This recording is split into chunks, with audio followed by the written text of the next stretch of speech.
Hello, good evening, everyone.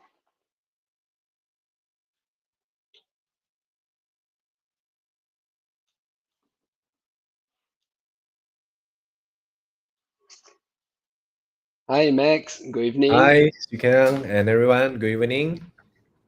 Nice to meet you. I hope you guys are doing well and have your dinner ready. I hope so. So let's get ready. So before we start, let's have a quick sound check. So if everyone can hear me and Max clearly, can you put me double one? Yeah, double one in the post.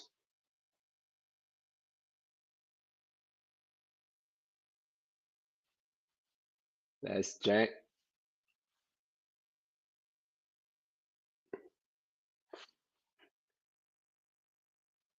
Thank you. We have some response. Sounds like it's good to go. But before that, allow me to introduce myself. I am Sukyang from Equities Tracker, and I am the moderator for tonight's SGX webinar.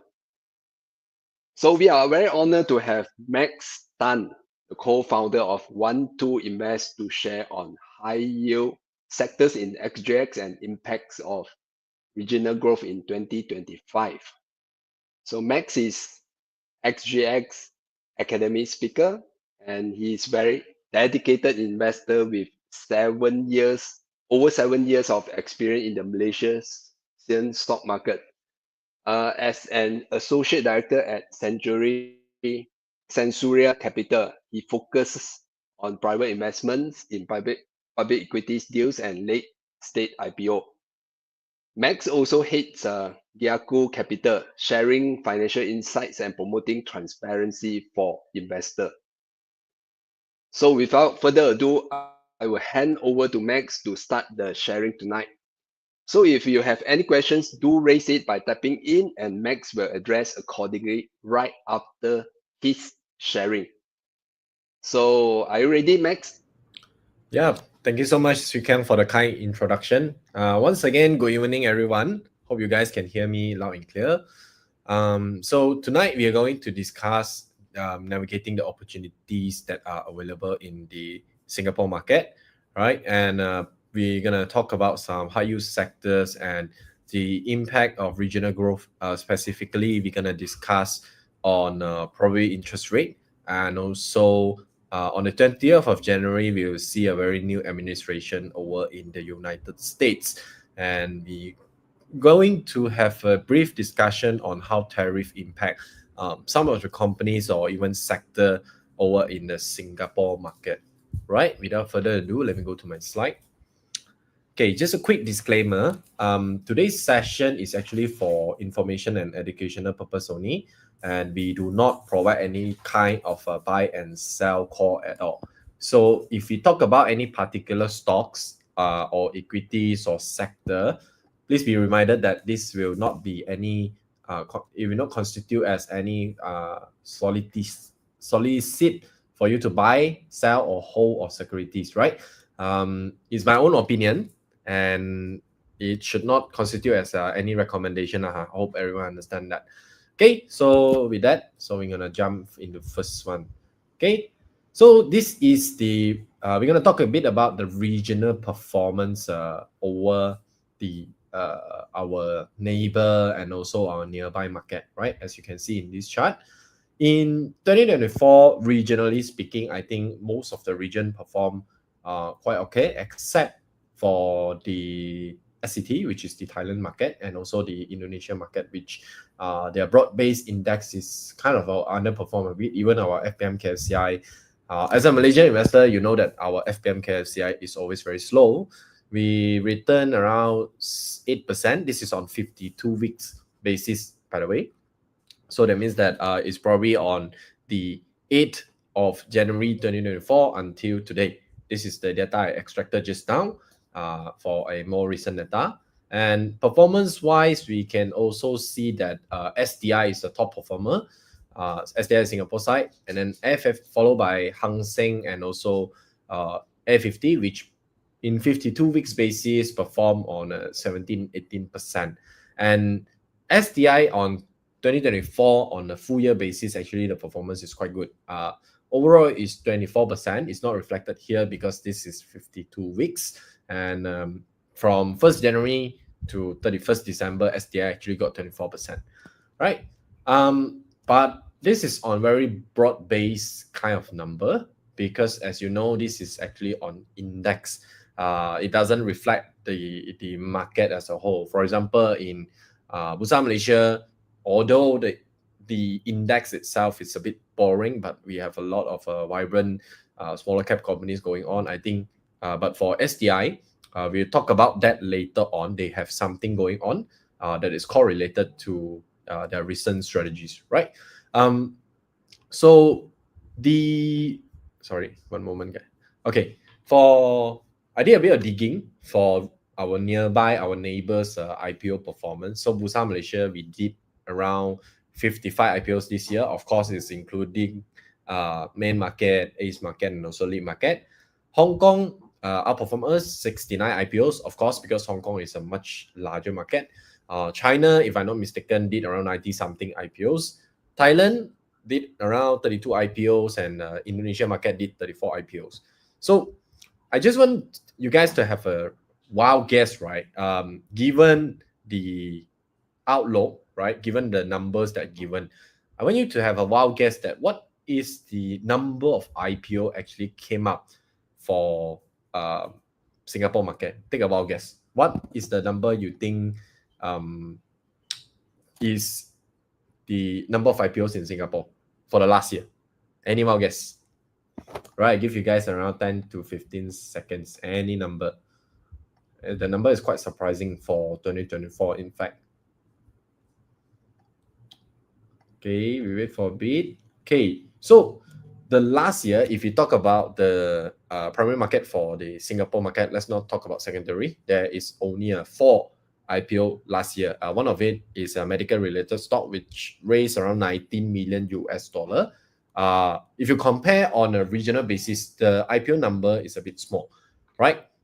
So what's going on is actually correlated to a strong performance in their, if you look at their index, the SGX they are now probably focusing on, they are attracting more quality companies and also trust. Singapore is basically known for trust. I'm sure you guys are aware. So trust like REITs and also ETF.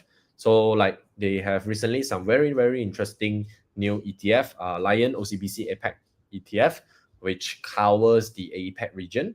And they also have last year, I think a lot of people are looking into Japan, right? Because of the revitalization of the economy. You see interest rate finally starting to move in Japan after so many years, right? So the Lion Nomura Japan Active ETF was also introduced. So you can get access over to the Singapore market, Japan market by going through the Singapore ETF, right? So it's quite interesting. So what happens actually at the point of time? I saw someone answer 30. My initial wild guess is probably also around that number, but four, I think it's something more correlated to their strategy, and also one of the things we're going to discuss later on, which is the interest rate, and also correlate back to the trust part. Okay. So last year, of course, there's another thing that impact the whole world, which is in the late 2024 Trump presidential election, and we'll see his administration very very soon. Then we talk about the tariff part later on, and it's very interesting to discuss about Singapore. In Malaysia, we know that our political stance is more towards we are interested in joining BRICS. That is given. There's a given because China has been one of our largest trading partner for, not one of the largest partner, is the largest trading partner for us for some time already. Whereas for Singapore, is a bit interesting. Why? China, I think, is also their largest trade partner, but in terms of security and defense, military power in what we call is actually supplied by US. So Singapore has to maintain a very, very neutral ground, which is not easy to be achieved, right? So if you're looking for stability, you're looking for something more neutral in the stance. So Sing dollar, if you look at the Sing dollar against a basket of currency, no matter what you compare to, Sing dollar has been very, very stable over the past few years, except for the, I think in this, in the last year, we have a very small window that our ringgit has strengthening substantially against US dollar and also Sing dollar. We are one of the best performing currency over in the world. But of course, now has retraced. That was one of the very good timing for you to go and capture some Singapore stock. In fact, that is when I go in and buy some DBS. Back then, we'll talk about DBS later also, right? So some additional things that actually ongoing for the Singapore market that is in 2024 is that by the last quarter, December data is not out yet because this is only on the 8th of January. In fact, in September to November, what we observe is that there are very strong, very solid trading volume being done in the few sector: consumer goods, consumer services, financial services, industrial, and even the oil and gas sector, which is very interesting. So consumer services, financial services, they are known for, consumer goods and financial services, they are basically known for the stability part, especially for consumer staple. So in October, particularly, these sectors are being, we see a lot of fund flow going in at the time. So what happens on my wild guess personally, I think, is that October is the election time. So a lot of fund actually go into that part actually. So and also REITs, we mentioned just now. If you look at the new listed REITs in Singapore, has been quite quiet since 2021, which is after the MCO timing. And this is after the significant increase in interest rate, which is obviously is not good for REITs because one of their main cause is to serve the interest, right? It's a direct negative correlation. The higher the interest rate, the lower the profitability of the REITs, right? So it's quite quiet in terms of the REIT market, right? So back to SDI. So why is SDI performing? Is because if you look at the total number of listed companies in the Singapore market, actually it has been shrinking from, I think, 700 plus companies to 600 plus companies actually. So they, in my own opinion, I think there is a refocus into very quality stocks and also focusing on the larger caps in the Singapore scene. But of course, if you are looking for smaller caps, regionally basis, as you can see this graph, you can also look around. But That is another whole topic because our topic today will be the Singapore market, right? So this is the Singapore REIT performance, which I take reference on a 5-year chart on the IHS REIT index, which represent the REIT market. So 2024 and 2023, 2024, as you can see from the chart, is a relatively challenging year for the Singapore real estate market, the REITs market. Singapore REITs actually they ended in red in 2024, which is not which is quite a rare sight, right? The IHS REIT, the whole index, actually generated a mere negative 6.1%. So if you invested in the ETF or one of the basket of the REITs, probably is going to be ending in negative sector, right? But on the contrary, when the REIT market is not performing well, their stocks is also at a discount. Now, I think they're trading at a price to book ratio of 0.84 times, right, on a broad-based basis. So for those who are not familiar with price to book, is basically your NTA and then your price divided by NTA, right? So to achieve a 0.84 times price to book ratio, it means that the net tangible asset that the company has is actually larger than the price of the REIT itself, right? So it is a discount, I think around 15-16% now. And if you look at the chart, actually there is a recovery for Singapore REITs in the first half of 2024, which is in tandem with the expectation of the Federal Reserve is probably gonna expedite the rate cut, right? The time everyone is talking about, oh, this year we're gonna see X number of rate cut, and each rate cut is going to be X amount of basis point, which some forecast 75 basis point, 50 basis point per cut. But recently, or in the middle, we can see that more hawkish statement is out. So there's also a downturn in the performance in the second half, which resulted in the quite weak performance by then, right? So in terms of by sector basis, we will, if you have the time, we'll look into each of the sectors, subsectors of the Singapore REIT later on. Specialized Singapore REIT, they achieved the highest total return, which is 9.7%, excluding any foreign exchange gain. So if you're like me, Malaysian, if you bought in at the middle of the year where ringgit is very strong, so you're probably gonna enjoy additional 5 to 6% return. Yes, there's a 10% withholding tax, but the return is still quite good compared to the broad base because it's only performing on a specialized Singapore REITs, right? It's not on all. Office, retail, and diversify industrial is not performing, if I remember correctly. Later, I'll show a chart on the Singapore REIT market, right? And healthcare, one of the stocks that we are going to discuss later on is, in fact, it is a healthcare related REIT, right? Healthcare is also one of the performer in 2024, and as you know, healthcare is getting more important.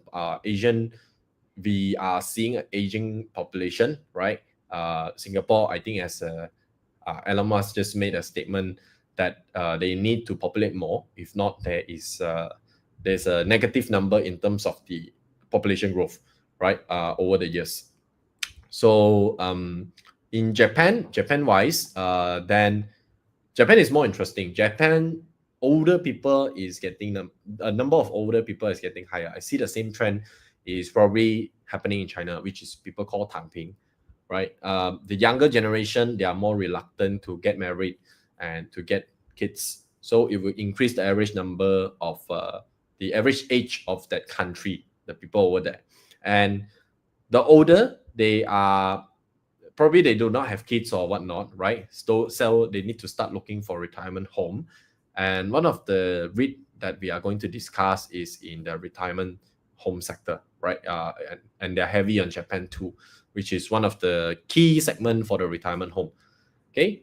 And ultimately for Singapore REIT for 2024, institutional investor actually had a lot of outflow last year. I think you can also see the same trend over in Bursa Malaysia in 2024 December. A lot of fund flow actually went out.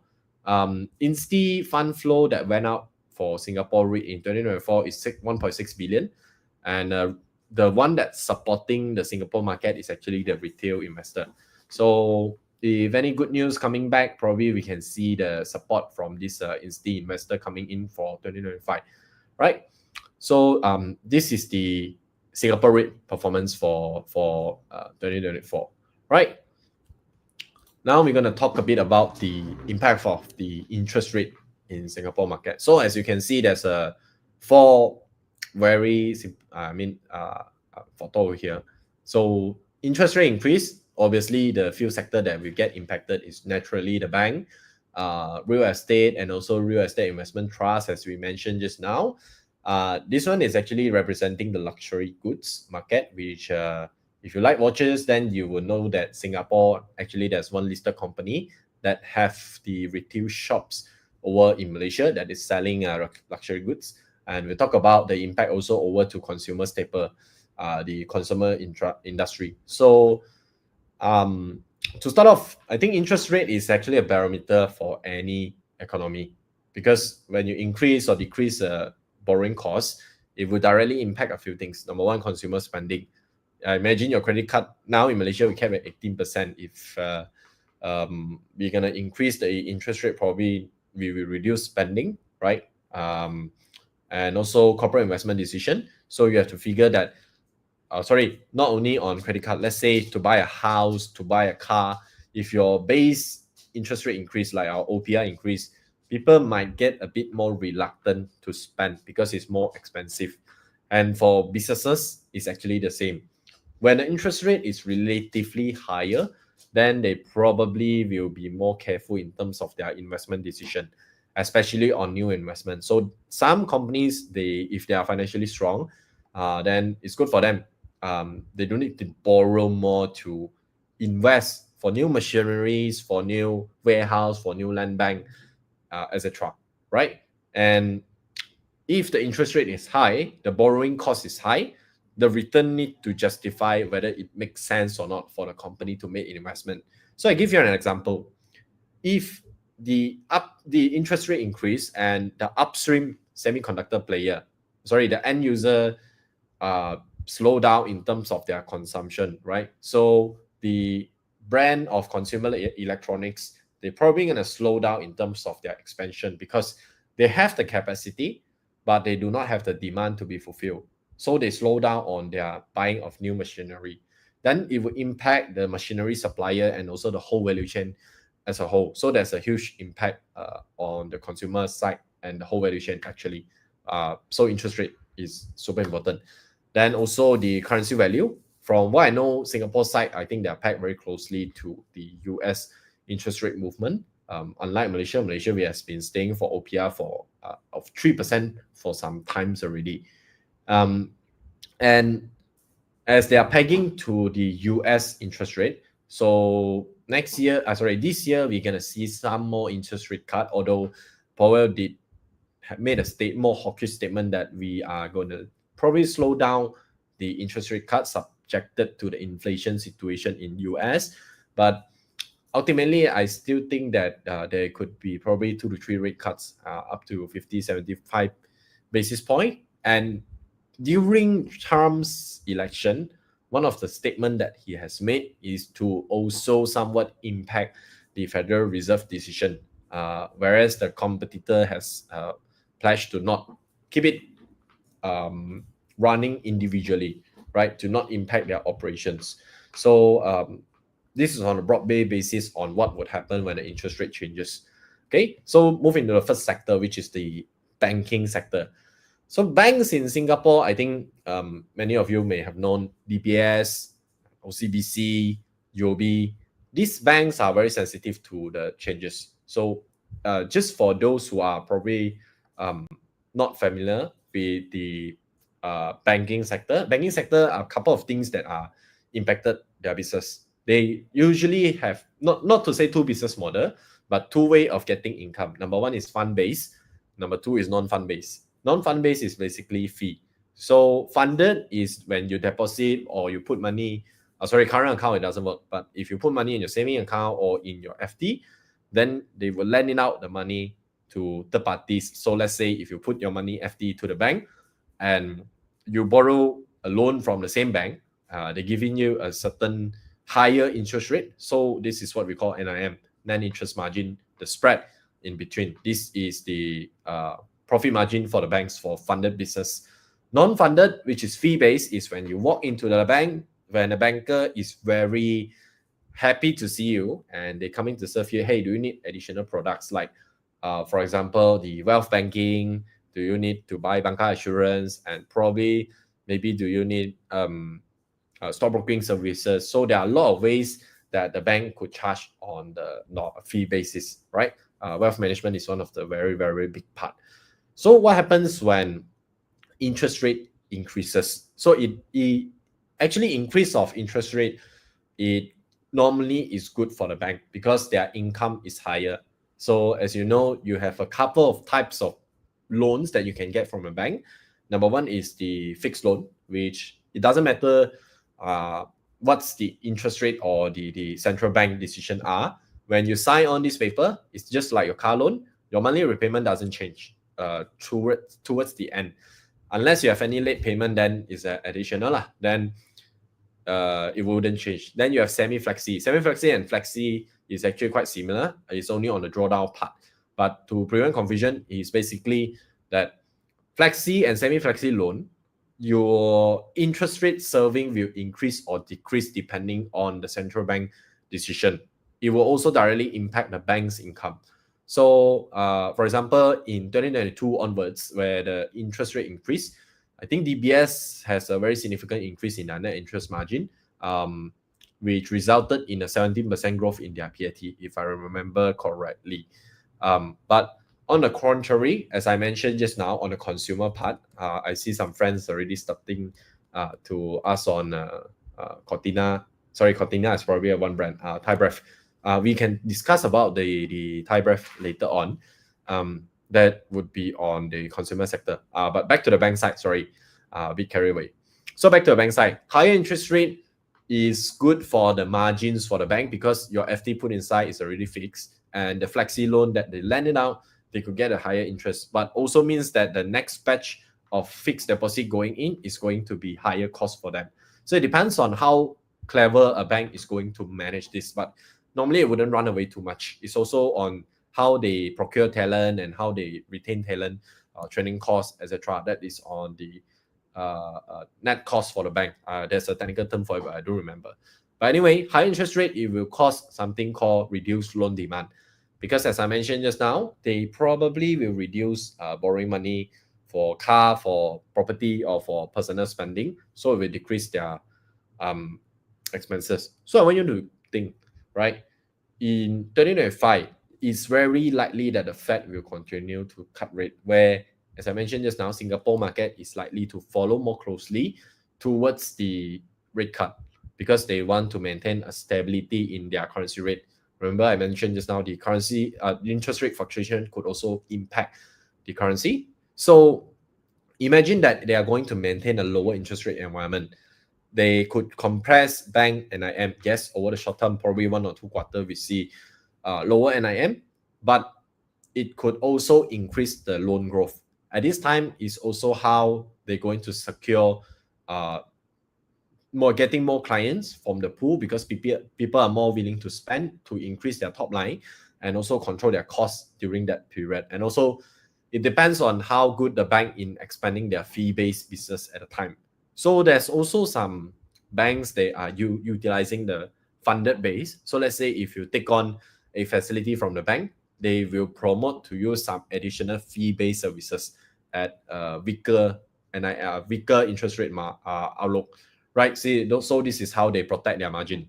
So you have to try to dig into some of the banks and look at their fee base and also funded based income to determine whether upcoming, let's say, really did 2025, we see a lower interest rate environment, is it a good time to go into the banking sector if the prices of these banks were to come down? So far, if I look at DBS, there is not really a lot of signs that the price is coming down. It's still going very, very strongly, right? beyond banking, I think one other sector that I have mentioned a couple of times just now is also on the real estate investment trust, the REIT sector, which is very significant component of the Singapore market. I can show you Singapore. Singapore market actually very hardworking, especially on REITs. They have a chart book. I think on every month they will update you what's our recent updates for the REITs. What is our average return for the REITs and whatnot, right? So I will show you guys the chart book shortly. So back to this part, right? REITs, they are very heavily dependent on debt financing because they have a capping of 50% on their gearing ratio. So they can borrow up to 50% in terms of in their balance sheet to up to 50% of the gearing ratio. Then you can imagine that they are susceptible to changes in interest rate. So higher interest rate is very straightforward. It's going to be higher cost for them. Unless otherwise they take on a lot of loan, for example, sukuk, that is fixed in terms of the interest rate. It doesn't change. So it will protect their rate. But it's also dependent on the rate itself, what kind of timing they take on the loan, right? Bank is also not, okay, they are not stupid. In a way, if you want a very huge syndicated loan to buy something and you want a fixed rate, they will increase the margin. For example, they let's say the loan is for 10 years, 20 years, you want a fixed rate, and now it's during a low interest rate kind of environment, they're probably going to impose a plus 2% on top of their the base rate to lend you. This is how they make money, or they don't allow you to fix the interest rate at a point of time at all, right? So in any rate, I think any rate you can definitely see there are some portion of floating and also non-floating. Next year, regardless of floating and non-floating, I think interest rate coming down for floating is definitely a better situation. As I mentioned just now, back in the last slide, the Singapore REIT market has not been performing so well in 2023, 2024. Hopefully, in 2025, with a lower interest rate environment, we can see much better performance of the REITs to come, right? Because REITs, how do we look at them is one of the key things is the distribution per unit, which is our yield. So on a lower interest rate, they have more income because in Singapore, if they distribute 90% of their income to you as distribution, we don't call it dividend distribution, then they are tax-free, right? So it's very normal for the REITs to decide that they want to distribute almost everything to you as a distribution to reduce their tax, right? And I think in 2020, that time, the record low interest rate, they actually boosted some of the valuations of the REITs like the mega size capital land integrated commercial trust, SNS REIT, these two. These are very large base REIT in the Singapore market, right? And consumer sector. Consumer goods basically is the same thing. Interest rate would directly impact them. And the worst, not to say worst, but the heavier impact is probably on the luxury products, which is the hourglass. If you shop in Malaysia before, you go to gardens or you go to Mid Valley Pavilions, it's very likely that you see luxury watch shop is very likely that they own by Hourglass. But of course, there are other competitors that are coming out, Cortina, and also Switch Watch, and there are also the brand owner themselves that are coming up to set up their own store. But the Hourglass, after the COVID, which is 2022 and starting of 2023, we see the consumption pattern change because during COVID times, people cannot come out and they have a lot of disposable income. So the Hourglass that's selling luxury watches, obviously they are performing very well. There's also the time if you were to invest or you buy luxury watches, 2020 to 2022 is probably the worst time ever because you will lose a lot of money, right? So, but for seller, the Hourglass, they would perform very well. But now it's normalized. And again, entering the 2025 with a lower interest rate environment, can we see a boost in terms of the consumer spending in the luxury part? We'll see whether the consumer spending pattern is back, because one of the very big factor is also for foreign consumption, which in China itself, we are seeing a slower spending behavior. So whether this buying power will then return over to the Asian region, which is the operating market for Hourglass, to boost the sales, we will continue to see that, right? And lower interest rate, obviously, they can also boost the consumer purchasing power. Like Sheng Siong listed in Singapore, which is probably going to be benefit. Sheng Siong, if you do not know or you haven't went before, basically you see them everywhere. It's a supermarket chain, but it's significantly more resilient than luxury products. So if you are middle income person, you wouldn't even consider to get a luxury product during high interest rate environment. That means that the general market is probably not so good, right? So you will opt for staying to buy consumer staple, where companies like Sheng Siong is going to be much more resilient at the time. Okay. Then we also have the property development sector. Interestingly, yesterday I also did another webinar. We're talking about the Singapore market. There is a question coming up, which is asking about two companies. One is City Development Limited, which is one of the key developer and also property asset manager. Then we also have UOL Group Limited, another one same. I think around 40% of their revenue from property development. The rest is from property management and other businesses. So for information, property developer, they are doubly impacted by increase in borrowing costs. Why? Number one is the buyer side. So when the interest rate is high, it will impact the sentiment to buy properties and automotive, as I mentioned just now. Number two is that normally property developer, they are highly geared because it's very expensive to, in terms of cost of equity, it's very expensive to buy land banks or buy other things at with cash. It just doesn't make sense. So imagine that if you have 100 million in bank, which allows you to finance 3 projects, and each of the land bank is 100 million. You have a few choices. Number one, I take the 100 million and I buy one land bank, I develop one project.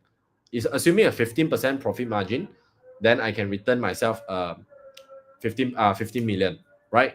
But if I divide the pool of money into financing 3 projects, I take some loan from the bank, assuming a 5% interest rate. So even with that, you can calculate. So if I borrow another 67 million times 5% interest rate, but my total return, one project, my return is 15%. So I'm impacted by a 4 point something percent return. I still got extra 20 something percent return. It's a bit complex in calculation, but basically it's a decision to, I want to do more business. Of course, higher risk, higher borrowing cost, but my return is higher as long as I can sell and complete the properties. Or I take the money and I buy a single land bank, I develop a single project, which normally no developer would do that. No smart developer will do that, right? Because it just doesn't make sense in cost of equity. But on the contrary, when you are borrowing more to finance the developments, obviously your interest rate costs also increase. Again, 2025 is likely that we see a downtrend in the interest rate. Is probably going to be better for them. Better for them in the sense of their cost of borrowing this year is lower. It doesn't mean that, oh, this is definitely going to make the property developers, they would see more buying power. It may not happen, right? So for property developers, we still have to observe, right? A few things that you can observe if you are interested in investing in property related companies. One is the area that they develop. So I think the recent Johor Singapore Special Economic Zone, if you heard of the news today, I think is more towards the Malaysia property developers. Ultimately, the land bank, the area like Forest City, Desaru is still in Johor. So this, would it impact on the Singapore side? It's probably not, right? So you have to, if you look into the Singapore property market, you have to see where they are going to develop. Okay, so this is for the property market. So if you look at another thing, this is my personal observation. If you look at historically the STI, which is the index for the Singapore market, they have a tendency to underperform a bit during a rising interest rate environment. This is not on business issue already, because it's very simple. So let's say you have 10,000, right? So if during a low interest rate environment, let's say you put in a bank, the bank give you 2.5%, it's nothing sexy. In fact, it probably couldn't even beat inflation in that sense. And by the time, if there's an equity that offers you, so let's say if you invest into REIT, you get 6% return. I think it's a quite no-brainer. Any more non-conservative people, they will go for higher yield but higher risk product. But in a higher interest rate environment, so let's say the bank offer you 5% risk-free return, is a FD, right? And the REITs, because of the higher interest rate, so the yield dropped to 5.5%, but you have to take the risk that, number one, you might see capital losses, right? Because it's still equity, and you might see a lower yield from there. There's a risk. So risk-free kind of return is higher during a high interest rate environment. And this year, hopefully we can see more fund flow coming back from the lower risk investment, given the low interest rate kind of environment for 2025. Okay. And impact of tariff. And tariff, I think, is a very interesting part for it. It is not only limited to Singapore part.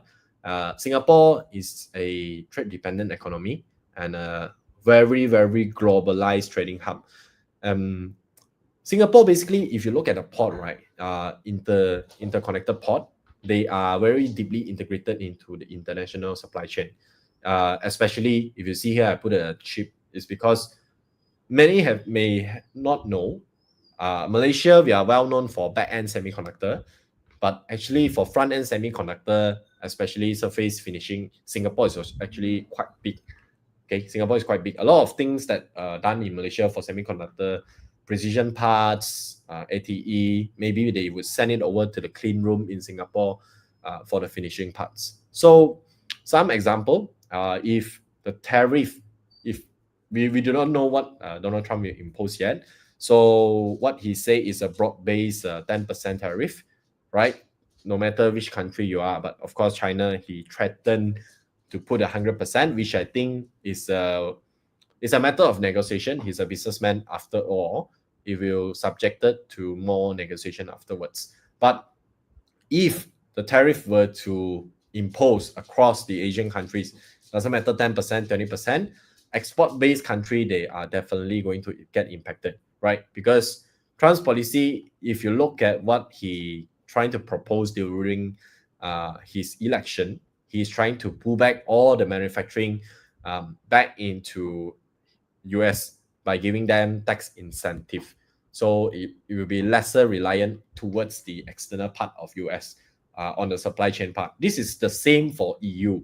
So last time we see a trend that all these company, they are actually doing EU and US company, they are coming over to Asian because our cost of labor is cheaper. Cost of electricity, of course, is also cheaper. But now after the COVID and also the trade war, I think they are more aware that and also more risk averse, in the sense that they are more worried about disruption in their production. It's much more costly than the base cost of goods sales that would impact, because when you cannot produce the good due to supply chain disruption, is much more costly for your production line in that sense. So what I'm trying to say is that this is a global trend, which is we are seeing deglobalization. US and also EU, they are moving back a lot of supply back into their home country. And Donald Trump actually given some manufacturing tax incentive. I think the US tax rate last time is 21% on a corporate tax rate. And if you are manufacturing in US, of course, subjected to some regulations, it will be reduced to 15%. So they have a higher competitive advantage.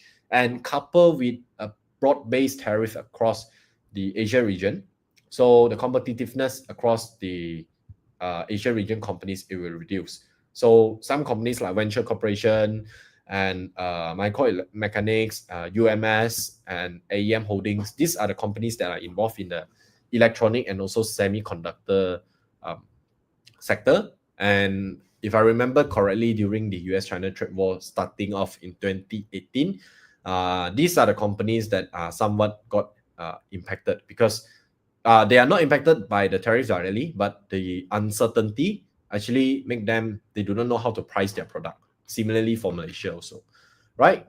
And if there is a tariff that is ongoing, there might be, and also the deglobalization, there might be impact onto the logistic and freight sector. I know Evergreen just given a very hefty bonus, but on Singapore routes, Singapore being a very, very international port, right? If there's a tariff imposed over here, then probably these companies will get impacted by the increased tariff. Maybe a slower rate. Then you see freight rates on a because of lower demand, it may get impacted on the freight rate and also freight volume. These are the two key things. And then the Singapore port as well. These are the things that could impact the companies that are listed or non-listed in the Singapore market when the tariff is going to be imposed, right? So tariff, we do not know yet. I think now we are on 12 more days to go. Then we will know what happened in the Asia region, including us in Malaysia. Then we will know what will happen. Okay. And I'm just going to very briefly go through this slide because as I mentioned just now, Singapore has been seeing very slow IPO last year, and also REIT market is quite slow. ETF, I think they listed around 3 to 4 last year. It's not a lot, but one of the things that if you are very pro-China kind of investor, you want to get exposure into China, I think they are getting more aggressive in terms of setting up Singapore China ETF. Like one of the example, I think is ICBC, CSOP, Chinese government bond index ETF. If you are pro China side, then this dual listed ETF product you might probably get interested. And we also see the CSOP IHS REIT index ETF, right?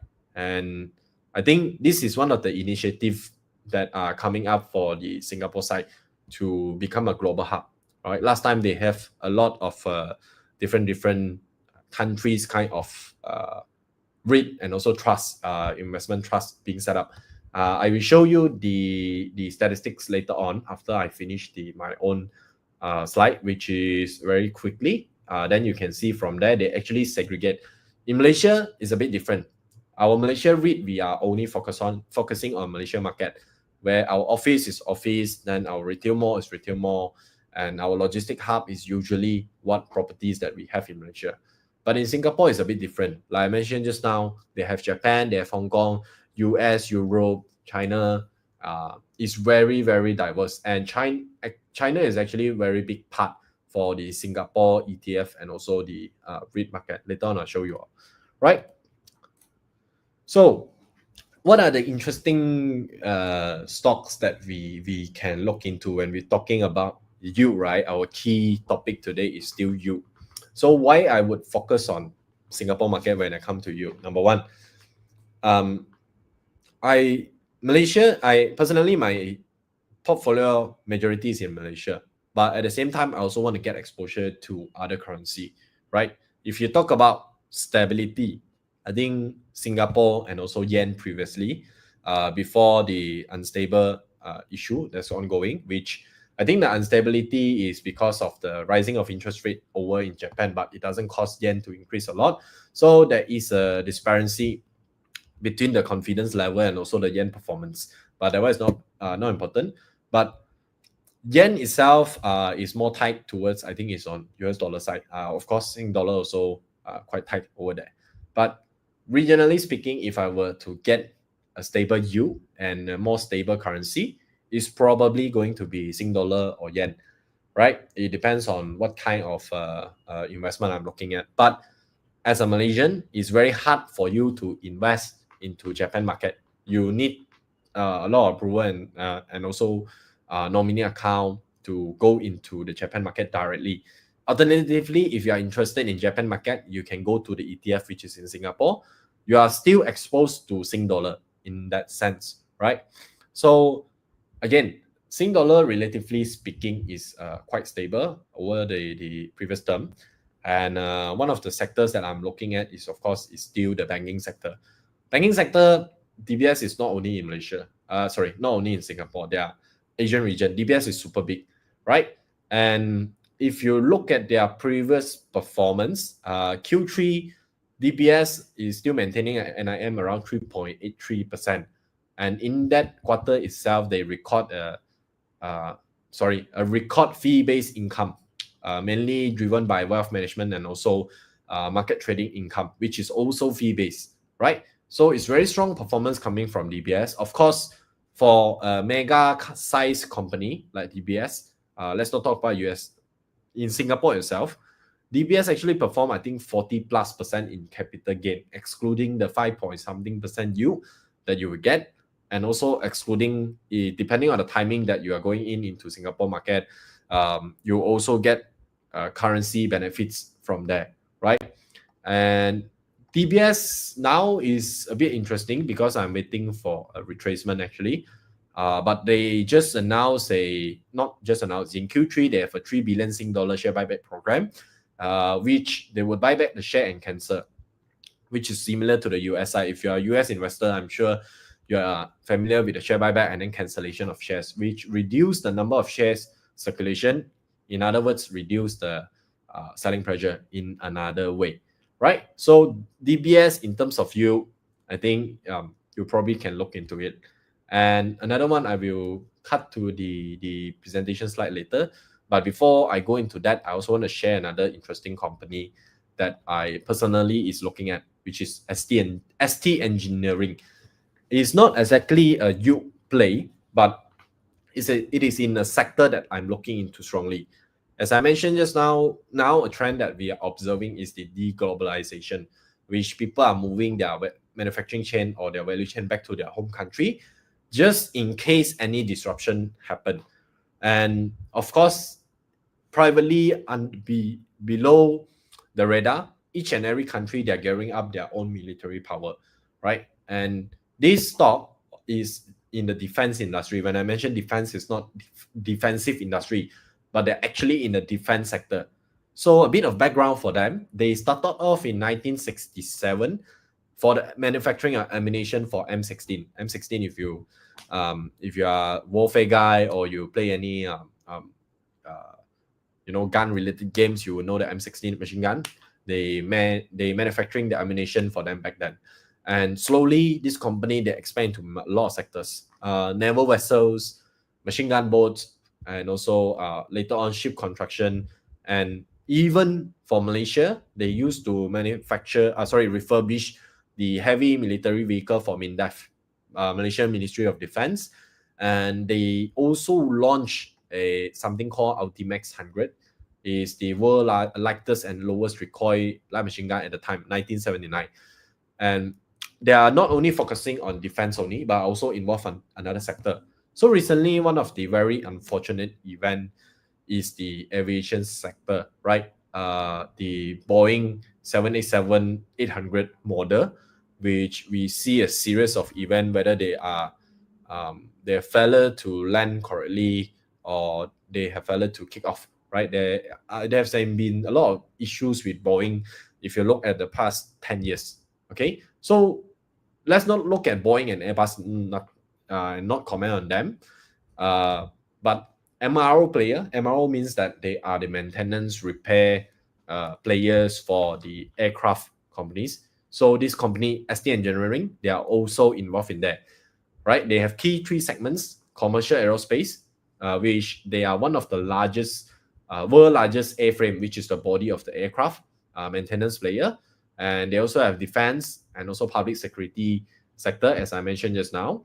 They have urban solution, also SETCOM solutions, which is on the urbanization of a city and whatnot, right? That is not the key focus I'm looking into this company. But financially, in the first half of 2024, ST Engineering, they have 5.5 billion in Sing dollar in revenue, and their net profit growth actually is by 20% to 337 million Sing dollar, which is around 1 billion in terms of ringgit. So order book wise, they still have a 27.9 billion in terms of order book. And given the geopolitical tension and also the recent issues with the aircraft aviation sector, I think there's a potential to go even stronger, right? In 2024, first half alone, they secured 6.1 billion worth of contracts. And second half, we do not know yet because we just passed second half 2024. But if you look at the share price of ST, I think they perform quite well. Just unfortunately, they are not cheap. They are 23 to 24 times on trailing PE basis. But apart from you in Singapore market, I think this is a very, very interesting stock that we can look at. Okay, so that'll be all from this slide. But please let me just share. Let me just share another part. Okay, this is the what I mentioned just now. The Singapore, they have a chart book for every quarter, sorry, not month, every quarter, but they will show you the trust performance overall, right? So over here, you can see that their distribution yield is 6.9, and what's the performance is like. So if you are interested, definitely you can look into this. And sorry, that show. Okay, I also want to show you guys the Parkway. Okay, sorry, can you put up the slide? Sorry, the screen. Yep, thank you so much. Okay, so this is the REIT that I'm mentioning. This is a bit old in their presentation, but it's just for your information. This is one of the REIT that I am looking into in terms of you, and they are growing very strongly in terms of their portfolio size and also their if you compare to the retail and also office REITs, right, you'll notice that the Parkway Life REIT, they have a very, very long WALE, which is the weighted average lease expiry, right, on comparative basis. Then Singapore market and Japan market, these are the two places where land bank is very, very expensive, and they have the exposure in these two market. And most of them, their asset mix, as you can see here, is nursing home and also hospital and medical center, right? Touch wood, I don't want to jinx anything, but recently, as you can see, the HPMV is here again. So hopefully nothing happens. But then they are also very, very stable in terms of their tenant, right? Going forward, people are more aware of the healthcare, importance of healthcare, and their tenants over here, you can see, is going to stick to them for very, very long term. And distribution per unit has been quite solid. I think the yield now is 3 point something to 4%, depending on the price that you are looking in, right? But in terms of price, because of the factor I mentioned, 2023, 2024 has been quite flattish due to the hawkish interest rate performance, right? This is since their IPO. I don't remember when is their IPO again, but performing quite decently. Okay, so this is for the sharing for today. I think we can take on one or two questions before we close the session. Yeah, thank you, Max, for your insightful sharing. So referring to the question, we have two on a specific company. Cortina, I think, is a luxury brand, referring to a luxury product, and also the Thai beverage is consumer, I think, in the consumer sector. Both are also referring to the sectors or two of the four sectors mentioned by Max just now. So over to you, Max. Okay, thank you. Let me look at Thai. Okay, Thai beverage. For some reason, if you look at their financial performance in 2021, 2022, I mean, these 2 years are impacted by COVID. Of course, they are the closing is on September 30th, but over the years, their revenue has been quite stagnant, right? If you can look at their financial performance, and in terms of their profitabilities, is also quite flattish for some year. Although we see some recovery in 2024. So the next question is that this is okay, in a sense, this is a Since stock, I'm not sure whether they are ESG compliant, but financially wise, top line, seeing a bit of recovery, and then the profit is coming back a bit. I think to give you a better answer, maybe I dive deeper into this company, and then uh, I will share with you if you could PM me on my page or Swee Kiang's page, then I give you a more holistic answer on that. And for Cortina, which is a competitor for Hourglass, I think the commentary is quite similar, right? They are going to have some issues going forward, although their pre-tax performance is quite good, but same issue as the Hourglass, whether whatever brands, luxury brands that you are selling over Asian region, when the interest rate is coming down a bit, although it's good for consumer luxury sector, but if you look at another luxury benchmark, LVMH, I think their share price also went down quite significantly. It's because of people change of behavior rather than the interest rate alone itself. So you have to be a bit more careful with that. Now, one of the extra indicator I would look at when I look at luxury stocks is the secondary market value of luxury products, and also how often is flooded into the market. If it's more flooded into the market, it's basically a sign that two things. Number one, there's a new huge batch of this product is being released into the market, and number two is people are selling their second-hand product, which is not a good indication, because if you the economy is good, you wouldn't go and sell your watch and happen on a large scale basis. So that's one of the way I monitor it. But Cortina and the Hourglass, I think it would take quite some time to go back to their peak in terms of financial performance. Yeah.